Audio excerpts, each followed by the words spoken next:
En la 2. ¿En la 2? Sí, creo. ¿No nos quedamos en relajación? No. ¿Nos quedamos en la contracción? Yo tengo hasta la 2. Una sístole ventricular. Vamos a empezar la fase de eyección lenta. ¿Aquí nos quedamos?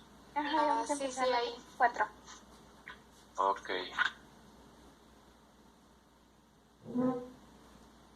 Entonces ya vimos lo que es la contracción isovolumétrica.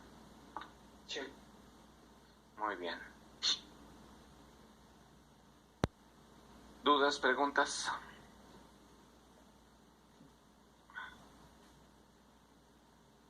No. ¿Ninguna? Bueno, pues vamos a empezar. Yo pensaba que íbamos más adelante, pero veo que no. Vamos algo atrasadillos. ¿En qué consistía la fase 2?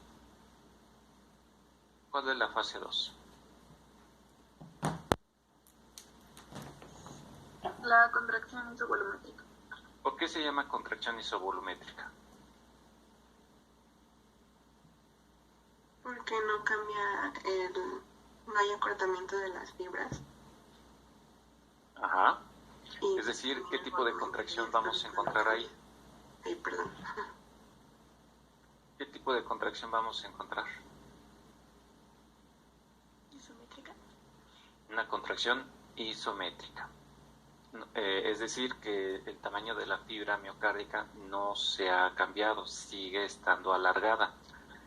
Está empezando a hacer o empieza a ejercer una presión para acortarse, pero como tiene un volumen de líquido y no puede movilizarlo porque las dos válvulas, tanto las auriculoventriculares como las arteriales, están cerradas, ¿sí? No puede abrir ninguna. Entonces, poco a poquito va a ir aumentando lo que es la presión dentro de su cavidad. ¿Ok? ¿Hasta aquí quedó claro? Bueno, vamos a ver que el periodo de eyección se va a llevar a cabo en el momento de que se abra la válvula semilunar, las válvulas de las arterias, tanto de la pulmonar como de la aorta.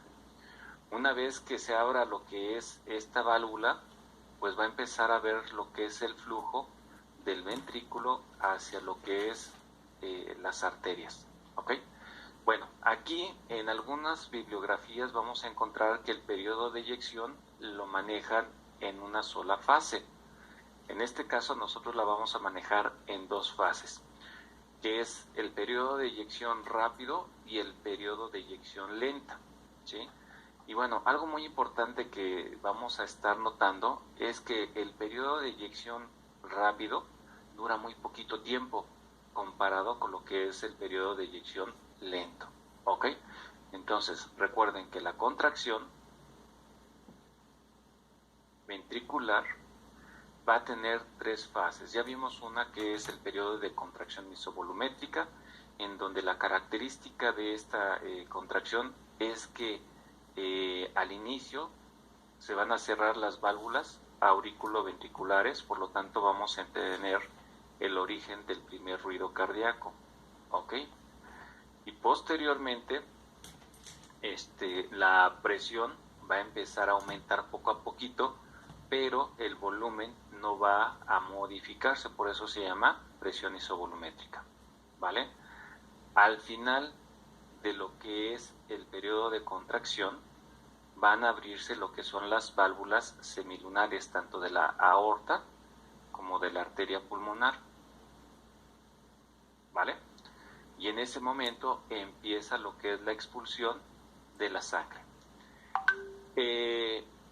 Y estamos viendo que el periodo de eyección rápido dura menos tiempo comparado con el periodo de eyección lento. Con esto estaríamos asegurando que la mayor parte del volumen telediastólico se va a expulsar en el periodo de eyección rápido, ¿sí? Entonces, si aumentara la frecuencia cardíaca, el volumen sistólico, que es el volumen que va a expulsar el ventrículo, no se va a afectar tanto porque el tiempo es muy cortito. El que se estaría afectando sería el periodo de eyección lento. ¿Sí quedó claro? Si aumenta la frecuencia cardíaca, lo que es el ciclo cardíaco se acorta. ¿Sí? Aquí en este ejemplo que estamos tomando, habíamos dicho que la frecuencia cardíaca era de 75 latidos por minuto, que era en 60 segundos, ¿no? Lo que nos iba a dar que un ciclo cardíaco duraba 800 milisegundos. Ajá. Y de estos, 300 milisegundos equivale a la sístole. Y los otros 500 equivale a la diástole. Entonces veamos, ya vimos una parte de lo que es la sístole, que fue el periodo isovolumétrico. Ahora estamos viendo la tercera, que viene siendo el periodo de eyección. Y de estos, aquí menciona que 0.090 segundos equivale a lo que es el periodo de eyección rápido. Y 100.170 segundos va a equivaler al periodo de eyección lento. ¿Vale? Entonces, si se acortara el ciclo cardíaco por un aumento de la frecuencia cardíaca, pues bueno, sí se va a afectar tanto el periodo de eyección rápido como lento, pero como dura menos el periodo de eyección rápido, pues no se afecta tanto el volumen que se expulsa en esta fase comparado con lo que es el periodo de eyección rápido. Entonces, esto es un mecanismo de defensa o una forma de asegurar que la mayor parte del volumen sistólico se expulse. ¿Sí quedó claro? ¿Chicos? Bueno, vamos a ver cómo sucede esto. Vamos a decir que en la frecuencia de 75, una frecuencia cardíaca de 75 latidos por minuto, se estaría expulsando aproximadamente 70 mililitros. Esto es el volumen sistólico, ¿vale? Entonces, ¿cuál sería el volumen total que se expulsa en un minuto? ¿Cómo lo podríamos calcular? ¿Con regla de 3? No. La pregunta es, si en un latido se expulsa 70 mililitros, ¿cuánto se expulsará en un minuto? Tendremos que multiplicar por 75. Perfecto, muy bien, porque por 75, porque habíamos dicho que la frecuencia cardíaca, que es en un minuto, tenemos que es 75 latidos. Entonces queremos calcular cuánto es el volumen que se está expulsando en un minuto, siendo que por cada latido se expulsan 70 mililitros. ¿Cuánto sería? 250. ¿5.000 qué? ¿250? Sí. Litros. Entonces, si se dan cuenta, prácticamente este es el volumen sanguíneo. Quiere decir que el corazón va a estar movilizando toda la sangre en un minuto, ¿sí? Toda la sangre del cuerpo va a estar pasando en un minuto por lo que es el corazón. A esto le vamos a llamar gasto cardíaco. Entonces, gasto cardíaco, para calcularlo, es igual a volumen sistólico por frecuencia cardíaca. ¿Sí quedó claro? Ahora, vamos a suponer que mi paciente empezó a hacer ejercicio, ¿ok? Aquí recuerden que el tiempo de un ciclo cardíaco dura 800 milisegundos, ¿ok? Si aumentara, vamos a poner a 110 latidos por minuto, ¿cuánto duraría lo que es el ciclo cardíaco? Con esta frecuencia dura 800 milisegundos. Si aumentara a 110, ¿cuánto dura?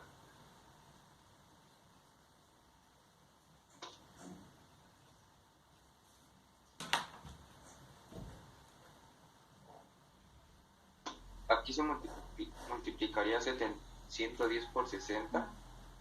Se dividiría, más Se bien. dividiría, perdón, sí. Ajá. ¿Cuánto sería? 1.83. 1.83. O sea, de lugar de durar 800 milisegundos, estaría durando 183 milisegundos. Si se dan cuenta cómo se redujo el tiempo, en este tiempo vamos a encontrar lo que es la sístole y la diástole. Pero quien más dura es la diástole. Entonces, ¿cuánto sería de estos 183? ¿Cuánto duraría o cuánto va a ser la cantidad de tiempo que va a ser para lo que es la sístole? Vamos a suponer, vamos a dar una cifra, no la vamos a calcular, ¿ok? Vamos a dar una cifra. Vamos a decir que la diástole dura 2/3, entonces habría que dividir 183 entre 3. ¿Cuánto sería? Sería 61. 61 milisegundos, ¿ok? Y vean, de estos 61 milisegundos, ¿cuánto le va a corresponder a lo que es el periodo de eyección? Entonces, va a tener muy poco tiempo para que se llene lo que es el ventrículo, ¿sí? También se va a reducir lo que es el periodo de llenado. Pero bueno, ahorita estamos aquí. Vamos a suponer que del lugar de expulsar 70, se va a expulsar 35 mililitros. Este vendría siendo el volumen sistólico, ¿ok? ¿Qué tendríamos que hacer para calcular lo que es el gasto cardíaco? Multiplicarlo por 110. Ok, entonces multipliquen 110 por 35. ¿Cuánto sería? ¿Cuánto, perdón? 850. 850. 3.000. Entonces, 8 litros, 8.5 litros. 6.000. Aumentó el gasto, perdón. 3.000. 3.000. Perdón. ¿3.000 qué? 850. 3.850. Entonces, comparado con el anterior, ¿aumentó o disminuyó lo que es el gasto cardíaco? Disminuyó, ¿ok? Pero bueno, entonces dimos una cifra muy bajita, vamos a aumentarle. Aquí eran 70 y nada más aumentaron como 40 latidos por minuto, 70, pues vamos a dejarlo entonces en 45. ¿Cuánto sería por 45? 110 por 45 serían 4.950. 4.950, es decir, 4 litros. En este caso estaría aumentando, ¿cierto? Lo que es el gasto cardíaco.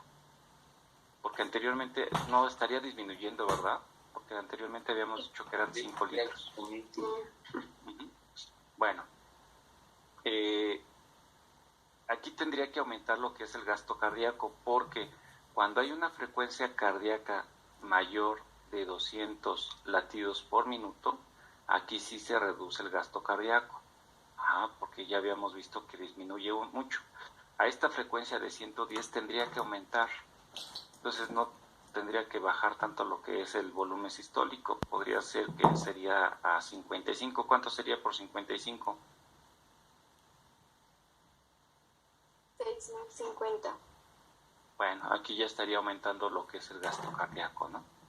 Pero bueno, recuerden que a frecuencias mayores de 200 el gasto cardíaco suele disminuir porque va a tener menor tiempo para expulsar el volumen de eyección rápido. ¿Hasta aquí se entendió lo que les estoy tratando de decir?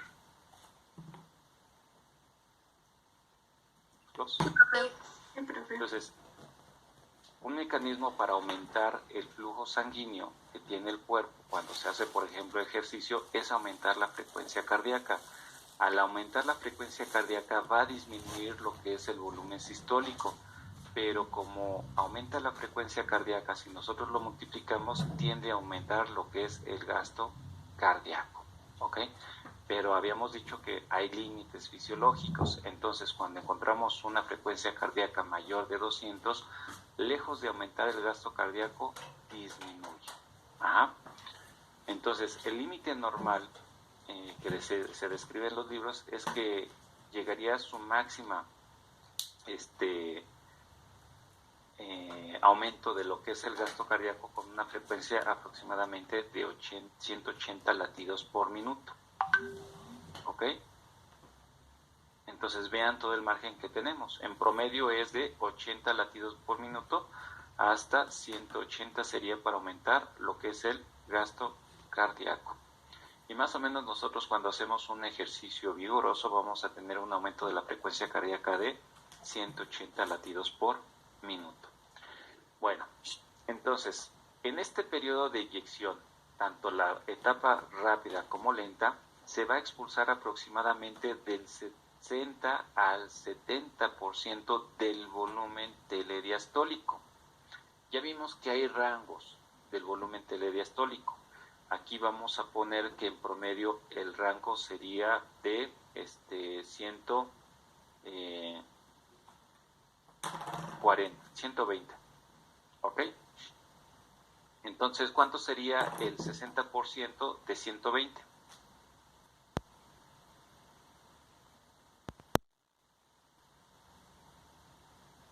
$72. Entonces vamos a cerrarlo que en promedio lo que se estaría expulsando en lo que es en este periodo de eyección, tanto en la fase rápida como lenta, va a ser de 70 mililitros. Es decir, que el volumen sistólico es igual a 70. Entonces, vamos a tener un volumen residual que sería de 50 mililitros. Esto es lo que va a quedar en el ventrículo, ¿sí? Que habíamos dicho que se llama volumen telesistólico o residual. ¿Sí quedó claro? ¿Hasta aquí va quedando claro, chicos? Sí, bueno, entonces, aquí en esta imagen, en este dibujo, estamos viendo que el ventrículo está en la fase de contracción isovolumétrica. Se está empezando a contraer, pero el volumen no tiene la salida ni por lo que son las arterias, ni puede regresar a lo que es a las aurículas, porque están cerradas las válvulas auriculoventriculares, así como también las válvulas semilunares. ¿Ok? Bueno.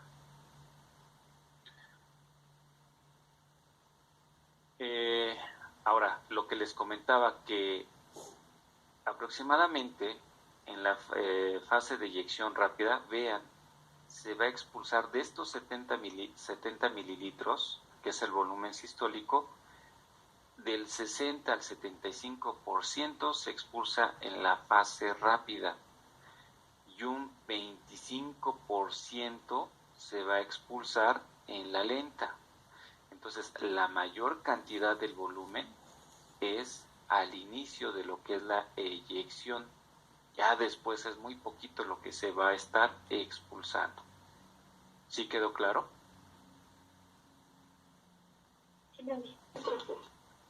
Bueno. Entonces, para que se abran las válvulas las válvulas arteriales, tiene que vencer lo que es la precarga, lo que es el ventrículo. Entonces, en la fase de contracción isovolumétrica, va a ir de una presión de 15 hasta, en el caso de la aorta, mayor de 80 milímetros de mercurio para que se abra la válvula de la aorta. Y en el caso de lo que es la pulmonar, tendría que ir de una presión que es hasta, vamos a ponerle que es de 6, tendría que subir hasta 8 milímetros de mercurio para que abra las válvulas de la arteria pulmonar y de esta forma empiece a salir lo que es la sangre hacia lo que es la arteria pulmonar. Bueno, si se dan cuenta, la presión es mayor a nivel de lo que es el ventrículo izquierdo. Entonces, va a desplazar lo que es el tabique interventricular hacia lo que es la cavidad del ventrículo derecho. Entonces, también la contracción del ventrículo izquierdo va a favorecer que se reduzca la cavidad del ventrículo derecho. Y esto va a favorecer que aumente lo que es la salida de lo que es la sangre que se encuentra dentro de esta cavidad. ¿Hasta aquí va quedando claro, chicos? Sí. Bueno, muy bien. Parte de este volumen que se expulsa de lo que es el ventrículo, que es el volumen sistólico, vean lo que va a suceder. Una parte de este flujo se va a ir hacia lo que es el sistema arterial.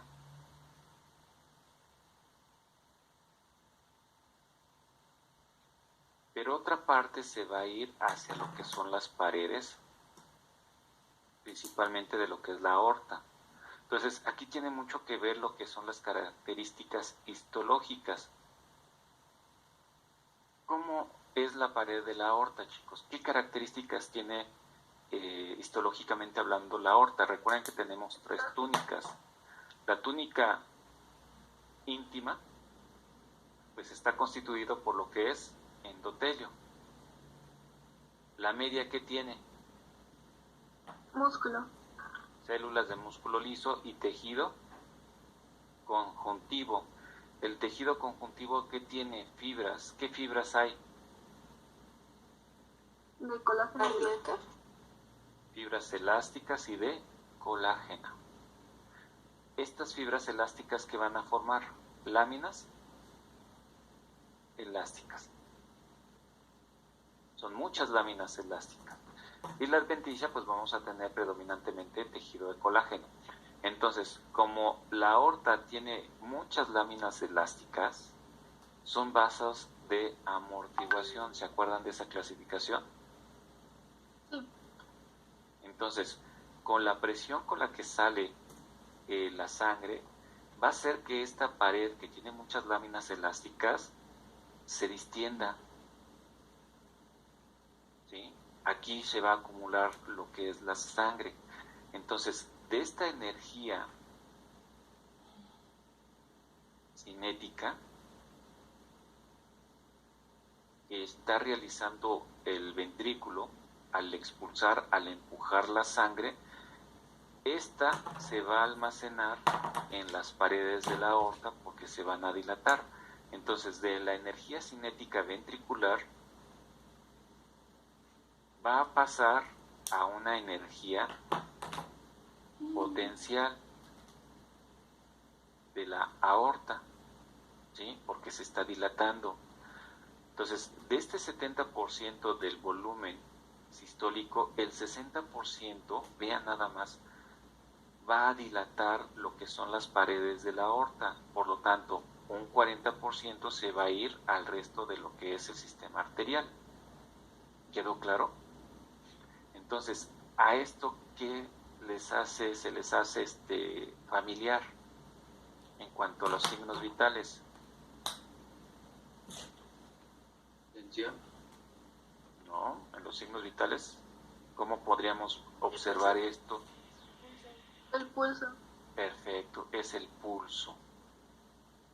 Porque el pulso sería la presión, la fuerza que ejerce la sangre, que sería la presión sanguínea, sobre las paredes de los vasos, y entonces esa presión sanguínea va a distender lo que son las paredes de los vasos. Esto es el pulso.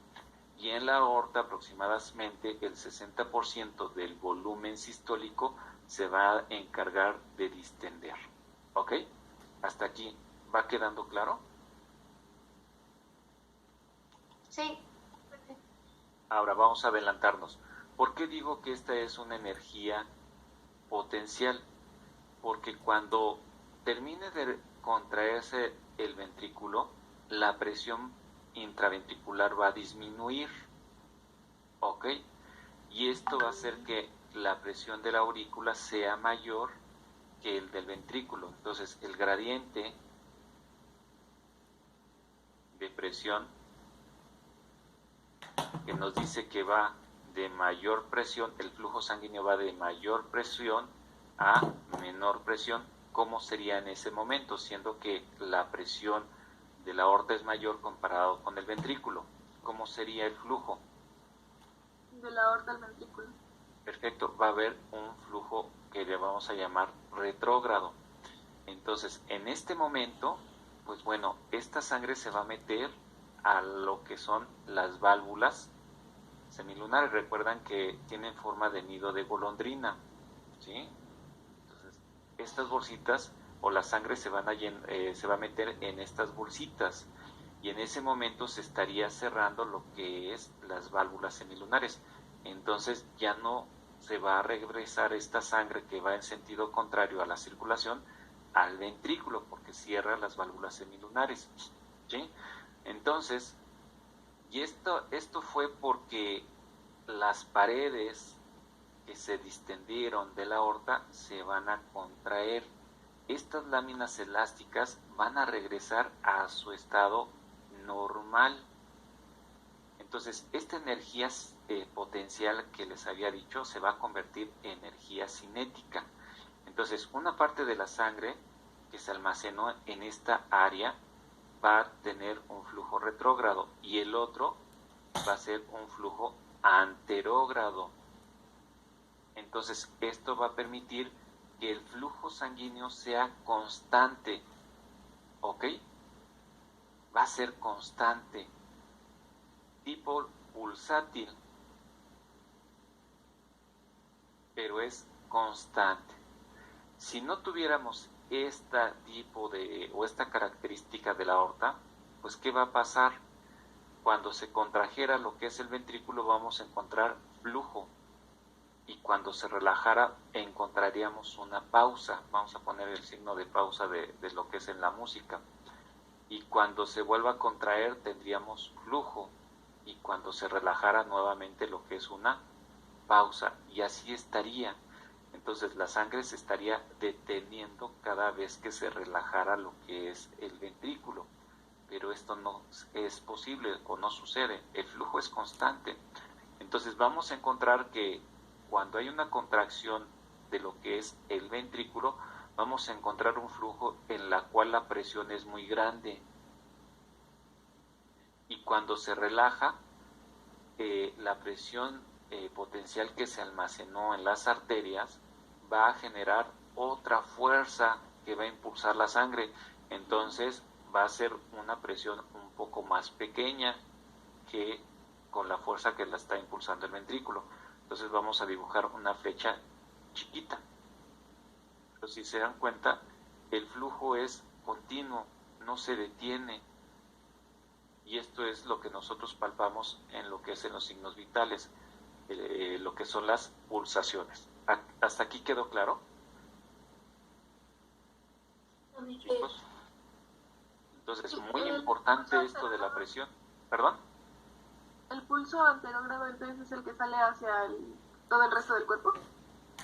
El pulso anterógrado, o más que el pulso, es el flujo anterógrado, es el que va a lo que es el sistema arterial.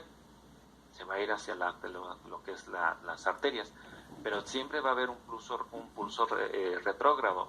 Más adelante lo vamos a ver, pero recuerden esto, las arterias tienen la capacidad de distenderse, sobre todo en lo que es las arterias de amortiguación. Entonces, cuando se contrae lo que son las paredes de las arterias, cuando disminuye lo que es la presión, va a haber un flujo anterógrado, es decir, que se va hacia adelante, continúa con el flujo sanguíneo, y otro retrógrado, se va en sentido opuesto. ¿Ok? Ya más adelante vamos a ver cuál es la importancia de este flujo retrógrado en el sistema arterial, en la circulación arterial. Bueno, hasta aquí, ¿dudas, preguntas? Profe, entonces el volumen anterógrado va a permitir que durante las diástole también esté el flujo sanguíneo, ¿verdad? Sí, Okay. va a ser constante, no se va a detener el flujo. Insisto, si no tuviéramos estas características de las paredes arteriales, el flujo se va a detener, ¿ok? Ahora, si disminuye lo que es la elasticidad de las paredes, como son enfermedades, en donde va a haber un endurecimiento de las paredes, como es en la arterioesclerosis. Aquí ya no va a haber una disminución de la energía a nivel de lo que son las paredes, va a aumentar lo que es la presión arterial, que sería prácticamente aumentaría la fuerza que está expulsando lo que es el ventrículo, ¿ok? Entonces también vamos a ver que cuando hay una relajación ventricular, el flujo sanguíneo estaría disminuyendo, ¿ok? Va a ser poco flujo sanguíneo a una presión muy elevada. Entonces aquí vamos a ver que el cuerpo va a tener que realizar otras adaptaciones para mantener un flujo constante, adecuado, para que requieren los tejidos. Entonces va a reducir lo que es el diámetro de los vasos. De ser un vaso muy grande, tendría que reducirlo. Y esto sería aumentar las resistencias periféricas totales, que más adelante vamos a ver ello. ¿Ok? ¿Hasta aquí va quedando claro? Sí. También esta contracción, aquí, en el momento en que ya se puede expulsar lo que es la sangre, va a haber una contracción isotónica. El músculo se acorta y también se engruesa, se empieza a hacer más gordito porque hay esa contracción. ¿Sí quedó claro? Entonces, esta dilatación que tienen las paredes es una bomba subsidiaria a lo que es al flujo sanguíneo, que va a permitir que el flujo sea constante. Pulsátiles